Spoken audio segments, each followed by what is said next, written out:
अस्सलाम वालेकुम। या का नाम तो या का नस्ताइन। अच्छा, आज अब दूसरी वीडियोस पे आते हैं। इससे पहले हमने इनकम टैक्स पढ़ा था, अब हम सेल्स टैक्स पढ़ते हैं।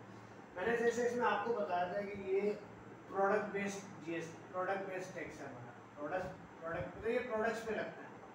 आपने देखा भी होगा कि जो कुछ प्रोडक्ट्स के ऊपर आपको जीएसटी प्राइस नजर आती है। अच्छा, हमारे पास जो सेल्स टैक्स का कानून है ना, उसमें दो चीज़ आती है कि भाई इसे फेडरल का एक अलग है, प्रोविंस का एक अलग है। मैंने ये बातें कल भी की थी। मैं सिर्फ आज का स्कोप बताना चाह रहा हूँ कि हम पे बारी बारी इसकी शेड्यूल्स को पढ़ेंगे कल के एक दो सेक्शन में कि भाई ये जीएसटी लगता किस तरह है, चार्ज किस तरह है। लोगों को अवेयरनेस तो हो कि अगर वो जब कोई चीज़ खरीद रहे हैं तो उस पर टैक्स लगना भी चाहिए, नहीं लगना चाहिए। नहीं है ना, लोगों को बिल मिलते हैं, आप देखते होंगे इम्तियाज जाते हैं, ना ही जाते हैं, आपको एक स्लिप मिलती होगी। ये स्लिप को भी इंट्रोड्यूस करवाना जो होता है ना, एफबीआई ने लगाया। हम इंशाल्लाह पढ़ेंगे उस चीज़ को। पॉज का जो आपने आज का नाम सुना होगा, पॉज के ऊपर बहुत ज़्यादा डिस्कशन हो रही है। तो हमारा जो सेक्शन 3 है ना, हमारा जो पहला टारगेट होगा ना, वो ये है कि सेक्शन 3 को पढ़ेंगे जिसमें स्कोप बताया हुआ है। इसका भी इन प्रोविंस का भी स्कोप जो है ना बताया हुआ होता है, एसआरपी का, पीआरए का, केपीके का और बलोचिस्तान का। तो ये सारी चीज़ें ना, ये सबसे पहले डिफाइन करता है कि स्कोप, आपका स्कोप क्या है, इस टैक्स का स्कोप क्या है, कैसे टैक्स, किन चीज़ों पे कितना टैक्स लगेगा, किन प्रोडक्ट्स पे कितना टैक्स लगेगा। सही है, तो कैसे लगेगा, एक ही हो गया स्कोप हम डिफाइन करेंगे सबसे पहले। इसका जो दूसरा सबसे इम्पोर्टेंट चीज़ है ना दोस्तों, वो बहुत इम्पोर्टेंट कॉन्सेप्ट आता है। वो होता है इनपुट आउटपुट की एडजस्टमेंट, इनपुट टैक्स और आउटपुट टैक्स।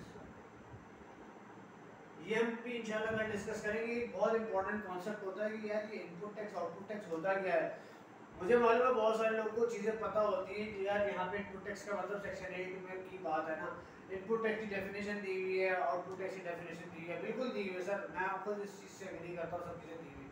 लेकिन इसको किस तरीके से प्रॉपरली इम्प्लीमेंट करना है, कौन से इनपुट टैक्स अलाउ होते हैं, कौन से डिसअलाउ होते हैं, ये सारी बातें हम इंशाल्लाह कल की वीडियो में इंशाल्लाह करेंगे। मैं सिर्फ ओवरव्यू दे रहा हूँ, कल मैंने एक साथ लिया था, अलग अलग इसलिए दे रहा ताकि बात क्लियर हो। अच्छा, हमारे पास जो जीएसटी के जो कानून चलते हैं ना, इस स्कोप को आगे डिफाइन होता है कि आपका जो रेट है वो क्या लगता है। हमें स्टैंडर्ड रेट पता है 18%, पहले 17 था, अब 18 हो गया, हुकूमत ने जुल्म किया आवाम में। तो ये पता चलेगा डिफॉल्ट स्टैंडर्ड रेट कौन सा होता है, डिफॉल्ट है। अब रिटेलर का थर्ड शेड्यूल वाला है, थर्ड शेड्यूल का आइटम, मैंने बोला इस चीज़ को याद रखिएगा बस। सही है ना, थर्ड शेड्यूल, फोर्थ शेड्यूल है नहीं, फिफ्थ शेड्यूल जीरो रेट है। क्या ये जीरो रेट है क्या चीज़ यार, टैक्स है लेकिन जीरो रेट है।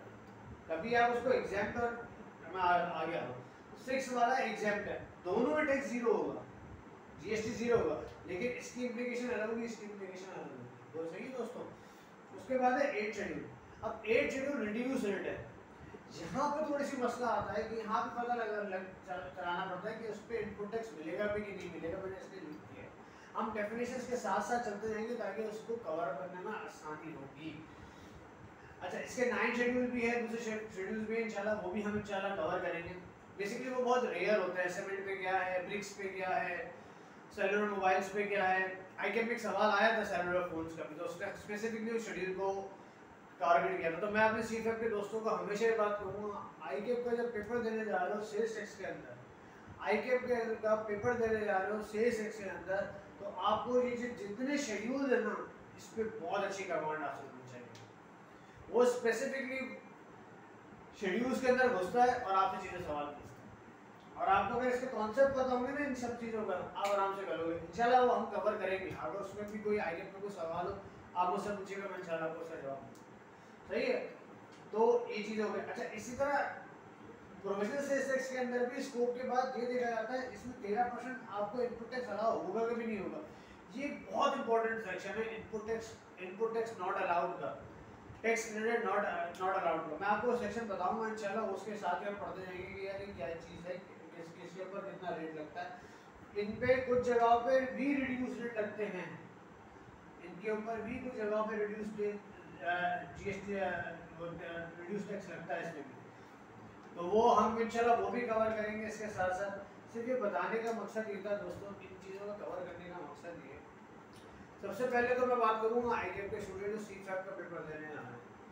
यार देखो, मैं आपको बताऊँ, आपको ये ये पोर्शन ऐसा है आईकैप का जो आपको 100 में से 100 नंबर दिलाता है। ये और एफईडी, मैं एफईडी भी इंशाल्लाह कवर करेंगे। एफईडी तकरीबन सिमिलर कॉन्सेप्ट है, तकरीबन सिमिलर कॉन्सेप्ट है, उसमें भी शेड्यूल का ही गेम है। पहले ज़माने में एफईडी से डेफिनेशन पूछते थे, अब आईकैप की पैटर्न चेंज हो गया। अब आईकैप उसको एफईडी को डेफिनेशन नहीं पूछता, उसकी इम्प्लीमेंटेशन पूछता है। जैसे मैंने अपनी लास्ट वीडियो में इनकम टैक्स के बारे में बताया, ये रिलेटिवली बहुत आसान है, लेकिन इसके अंदर आपको सिर्फ इन शेड्यूल्स पे ग्रिप करना है और इन दो कॉन्सेप्ट पे ग्रिप करना है बस। अगर आपने पकड़ लिया ना, इजी निकल जाएगा। हम वो जो सेक्शन है ना कि इनपुट टैक्स नॉट अलाउड होगा, उसमें कुछ क्राइटेरियाज है, वो भी डिफाइन करेंगे इंशाल्लाह। इसके अंदर भी देखेंगे ताकि आपकी बात क्लियर होगी। सेकेंड बात ये, अब उनसे बात करते हैं जो प्रैक्टिकली लाइफ में अपने इम्प्लीमेंट करते हैं। यार देखो दोस्तों, कभी भी कोई ऐसा इनपुट टैक्स नहीं लेना, क्लेम नहीं करना जो नॉट अलाउड हो। मेरी बात दोबारा कहता हूँ, कोई भी ऐसा टैक्स नहीं क्लेम करना जो नॉट अलाउड हो। आपको नोटिस आ जाएगा, आपको नोटिस आ जाएगा और आप उसको डिफेंड नहीं कर पाओगे कि ये अलाउ है कि नहीं है। कुछ चीज़ों में आईकैप, कुछ चीज़ों में आप टैक्स अवॉइडेंस कर सकते हो, उसके ऊपर डिबेट होती है। कमिश्नर मतलब आप अपना रिटर्न रिप्लाई देते हो कि नहीं भाई ये अलाउएबल है जब टैक्सेबल एक्टिविटी के लिए, टैक्सेबल सप्लाईज के लिए, तो इसका इनपुट टैक्स हमें मिलना चाहिए है। हम इस पर डिस्कशन करेंगे, उसी टॉपिक में लेंगे। फिलहाल ये इसका एक ओवरव्यू है सेल्स टैक्स का। हम इंशाल्लाह कल से शुरू करेंगे कि स्कोप क्या है, इस सेक्शन में स्कोप को डिफाइन करेंगे, फिर हम इस शेड्यूल को साथ साथ रखते जाएंगे, तो इंशाल्लाह हमारी बात और क्लियर होगी। अगर मैं फिर कह रहा हूँ, अगर आपको कोई स्पेसिफिक क्यूरी है आप कमेंट सेक्शन में लिख सकते हैं, आप मुझे व्हाट्सएप पर मैसेज कर सकते हैं। मैं अपनी पूरी कोशिश करूँगा कि मैं अपना एक्सपीरियंस आपसे शेयर कर सकूँ। थैंक यू सो मच, अपना बहुत ज़्यादा ख्याल रखिएगा। अस्सलाम वालेकुम।